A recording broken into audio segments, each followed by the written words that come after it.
bilang tadi, kebun yang di sebelah ini namanya tanaman indigo vera, tanaman untuk sumber protein hewan ternak, khususnya hewan ruminansia. Tanaman hewan ternak, khususnya ruminansia atau berkaki empat. Namun ada juga yang digunakan untuk pakan ternak ayam, karena proteinnya sangat tinggi, sekitar 28-29%. Itu cukup tinggi dibandingkan tanaman-tanaman hijauan lainnya. Dan pertumbuhannya sangat cepat sekali. Ini umur sekitar di polybag kecil ini umur sekitar 2 atau 3 bulanan. Ini udah setinggi ini. Nanti ketika kita tanam di lahan, itu pertumbuhannya sangat cepat sekali. Sehingga kita manennya bisa rutin setiap hari gitu. Nah, ini tanaman lagi, ini namanya rukem. Ya, ini rukem. Ini tanamannya sejenis tanaman plum Aussie. Ada rukem, ada cherry Vietnam. Cherry mana tuh cherry? Cherry Daunnya kayak gimana? Ini cherry Barbados, ada banyak jenisnya. Cherry ini cherry Barbados, ada juga cherry Vietnam. Terus ini juga ada lagi serikaya merah. Serikaya merah. Serikanya kulitnya itu Sirsak. Serikaya itu yang orang Jawa nyebutnya serikaya patek. Nah, Serikaya patek. Nah, sejenis sirsak enggak? Kalau sirsak itu lebih yang gede itu, yang daunnya bisa buat obat, itu sirsak. Kalau ini serikaya, biasanya umumnya serikaya itu kulitnya warna hijau, kalau ini kulitnya warna merah. Ada juga kacang Amazon dari luar. Ada juga cabai Jawa yang biasa buat jamu. Ini barangkali ada teman-teman yang kebetulan di wilayah Kediri juga ya, itu ingin ke sini atau ingin cari gimana Mas? Boleh nggak Mas? Boleh, nanti silahkan datang di tempat saya, alamatnya di Desa Banyakan, Kabupaten Kediri. Nanti langsung buka aja di Industri Bibit Tanaman Buah Agrolestari. Nanti langsung muncul, diarahkan ke tempat saya. Nah, ini ada juga koleksi saya, ini jeruk kingkit. Jeruknya sangat kecil, ukurannya sangat kecil sekali. Ini lebih ke arah untuk obat batuk. Buahnya sangat kecil sekali. Ukuran buahnya lebih kecil daripada kelingking kita, sangat kecil sekali. Ini jadi cuma sekedar hiasan, lebih ke hiasan. Ini banyak teman-teman bonsai itu menjadikan tanaman ini sebagai hiasan. Nah, ini mas yang bikin penasaran tuh. Nah, kedondong. Ini kedondong. Bisa kayak gitu tuh, gimana itu? Nah, diapain itu? Kita lihat dulu teman-teman. Ini sangat lebat sekali karena nggak kuat. Kemarin juga banyak yang pohonnya rotok. Gini mas ya. Nah, ini cuma satu pohon. Ini buahnya sangat banyak sekali. Buahnya sangat banyak.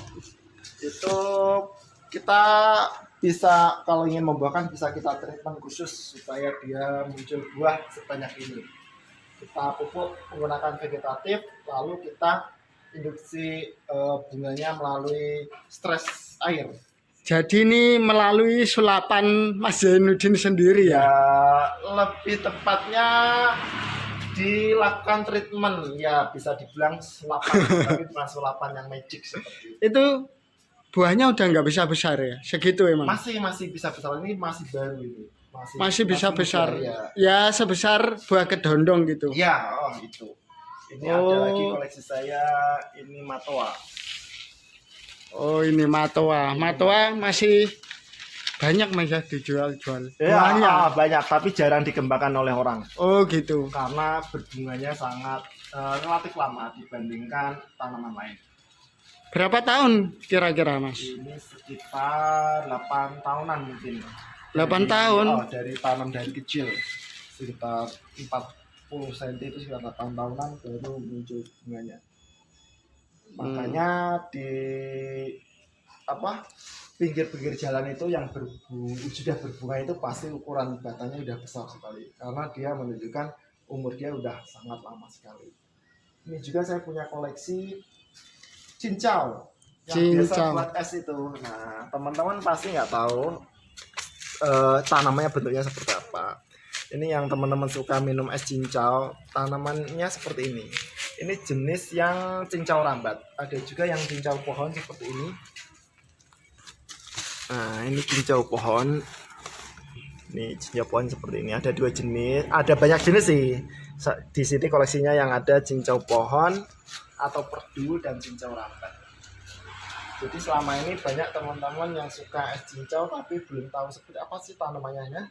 Tapi kalau tanaman cincau ini masih ada beberapa banyak ya, di sini. Tapi jarang orang yang mengembangkan karena orang lebih suka yang simpel, pengen es cincau ya beli, nggak perlu ribet-ribet nanam dan membuatnya. Jadi di sini teman-teman khusus tanaman-tanaman langka yang ingin dikembangkan atau tanaman-tanaman yang sudah ada di beberapa daerah kita namun sangat minim yang mengembangkannya.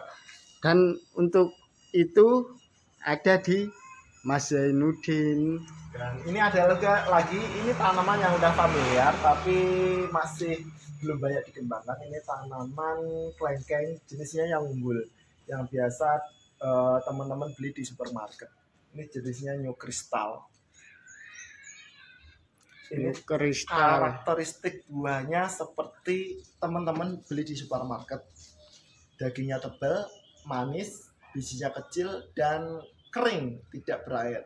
Tanaman-tanaman kelengkeng yang ditanam di depan rumah rata-rata itu jenisnya tanaman-tanaman dataran rendah yang karakteristiknya bijinya besar, dagingnya tipis dan berair, itu yang membedakan. Berair, kalau ini kesat. Ngomong-ngomong itu yang pakai obat mercon tadi. Nah itu, ini kayaknya yang harus menggunakan obat mercon seperti istilahnya yang super lah gitu ya. Yang super ini. Perbedaannya gimana?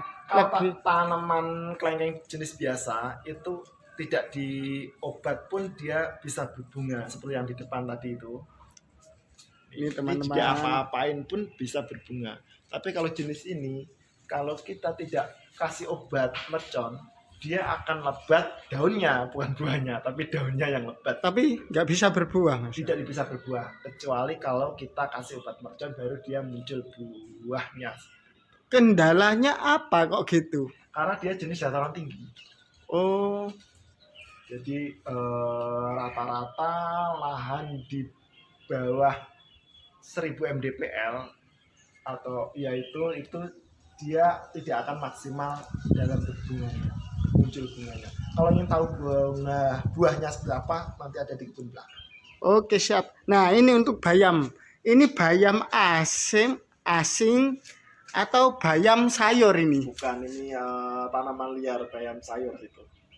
Ini Tanaman liar. tanaman liar. Iya. Kenapa diambil? Hah? Karena Itu ya, bentuknya unik gitu. Iya, karena itu tumbuh dan terlihat subur, ya udah kita biarkan. Kalau udah besar bisa kita sayur semua. Yuk kita lihat di Oke, kebun belakang. kita belakang. Kita mulai ke belakang.